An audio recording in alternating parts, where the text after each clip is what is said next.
Hey everyone, welcome back to CryptoCache. Thank you so much for joining me here today. We're taking a look at Livepeer. And just before we do look at Bitcoin, just so we get a quick understanding of the market, and if you're new to the channel, I'm not a financial advisor. I just have 15 plus years of trading experience. My goal is to help you become more of an effective trader. That is the reason why I created a trading community and share all of my signals with my members. Link in the description below for that. Now let's go ahead and take a look at Bitcoin, of course, as just kind of a foundation so we understand what's going on. Because honestly, any good trader has to know what Bitcoin is doing first so we can understand what's going on in the market.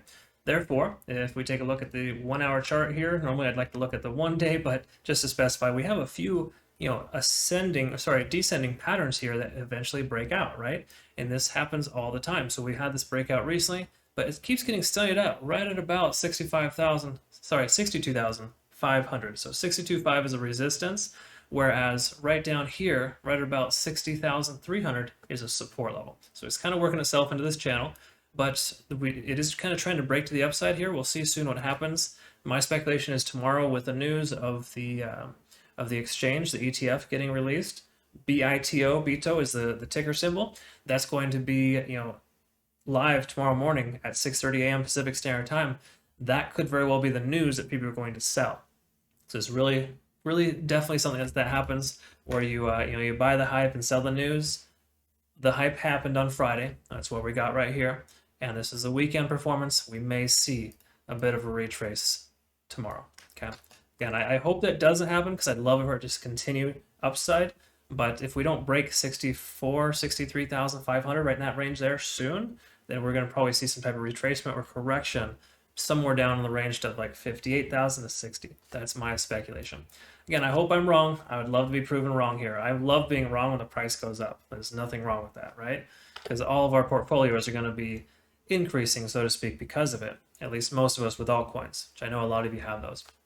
Take a look at the altcoin here with Livepeer. This is essentially the 1 day chart. Let's take a look at the 1 day first of all. And I see a very similar price movement to Bitcoin here. Obviously, March 17th was a very, very good day, but you can see, very similar curve to what Bitcoin does. I mean, you look at that, it's kind of got a very similar process. So I'd speculate that it performs well when Bitcoin does well and does poor when Bitcoin does poor. I mean, a lot of altcoins do that, you could say, but this one seems to be more, I wouldn't say a mirror image, but it's more very synonymous in a lot of ways. And we can see that here as well. I mean, obviously we see big 14th and 15th, big increase, retracement, and then today again another increase. But bottom line, the price is much higher than it was previously. Bitcoin did the same thing. That being said, let's go ahead and take a look at the technicals. That's just merely an observation. Price is above both 200 and 50-day simple moving average. That's great news. When it comes to RSI, the price is peaking above 70 right now, but it looks like it may just kind of average out to be just under 70, which is actually good. We like to see the price under 70 and above 50, kind of just hovering around there.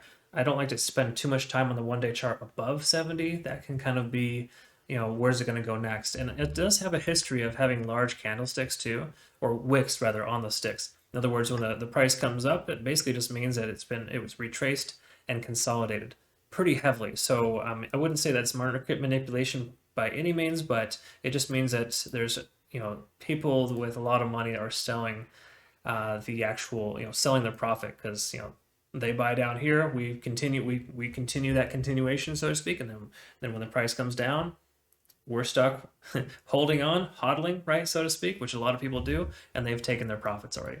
So it's pretty common in this industry, but coins like this, it does look like that might be more susceptible, which isn't bad if you have like a stop loss in place, or just more so just say profit targets in place. We actually, what's cool with our trading community, actually have not three commas, but I use Cornix, and you can set 3, 4, 5, however many profit targets you like. And oftentimes I go with an 80, 10, 10, where my first profit target is 80% because I leverage a lot, and then I go with 10 and 10 for the last two. But what I'm getting at is something like this is a perfect example for that, where you'd want to take your profits right when it comes up to closer to the top, then obviously sell, and then just buy back in when it retraces back down again, because this has a history of just shooting up and coming back down. All right, taking a look at the 4 hour chart, let's go ahead and see what's going on here. And we can see this is a large candlestick for just a 4 hour time frame. Price is over 70, that makes sense. We had a convergence just now, obviously because of the price increase. So a lot of these metrics here, these things we know like RSI and MACD, don't matter all that much with this amount of increase in such a short amount of time. So if we take a look at this here, how much was that? So 65% in under 4 hours, right? So we're going to take a look at the smaller time frames to kind of see what actually happened. But that's not normally a healthy increase, right? We want to see increases, but we like to see them subtly. In other words, increase consolidation, increase consolidation. We don't like to see this here because look at this. This is what happened last time. We went straight up and then it comes straight back down to average itself out about 80% coming back down from the original point, right? So hypothetically, what do we expect here? 80% correction. Yes, it's making higher highs and higher lows, but is that really the kind of higher highs and higher lows we want? I would say no, personally. I don't like to see that. I stay away from coins that have this type of pattern. Not to say you should stay away from this. Obviously, if you're already invested, it's perfectly fine. But generally speaking, those are things that I try to look for to make more sound decisions on my investments, which is why I'm comfortable sharing my trades with my community members, because they have more, I guess, more traditional, safer aspects to them. That being said, let's take a look at the 1 hour chart and quickly identify where it keeps getting better. That we got this same increase in that short amount of time. So literally an hour and a half, maybe just say 2 hours for that time frame there. Okay, so apologize. Somebody's walking our dog. I'm just gonna leave that in there just for fun. I'm sorry if you had to hear that and your dog goes crazy now after hearing that. But that being said, this is in 1 hour, right? So that's a 1 hour time frame. That's a lot of movement in that short amount of time. So we can expect the price to continue to retrace back down. And what we could do is actually take a look at this here as well, kind of go from lowest to highest point and see kind of where the support and resistance levels might start forming. So we can just kind of draw these out here because there's a good chance that these could hold in the near future. And we'll see what happens later when we look at it. But the bottom line here is that Fibonacci is really the best way to kind of identify, minus previous support and resistance levels, of course, where the price is going to go if it retraces, right? That's why it's called Fibonacci retracement, because it helps you understand what's going to happen when the price comes down. So what we can do is kind of just see if these lines match up, and none of them are really matching up with the previous time frames. But again, the price is kind of all over the place here. So all in all, I would say we want to recommend the price, if you're going to consider taking entry, expect it to do the same thing as it did before here. When it comes up and rolls down like it did before. So we can expect this to kind of come up like it did. I would say it's going to average out at the lowest tier here. So we should probably see somewhere in the range of about 2350 as a close approximate of where the price should average out. Again, probably just kind of reiterating the fact that we have a support level here. So what we could do is just draw this out and basically use that as a support there, right? Because you can see that line right there. That was a resistance level for quite some time, and then it eventually broke above, okay?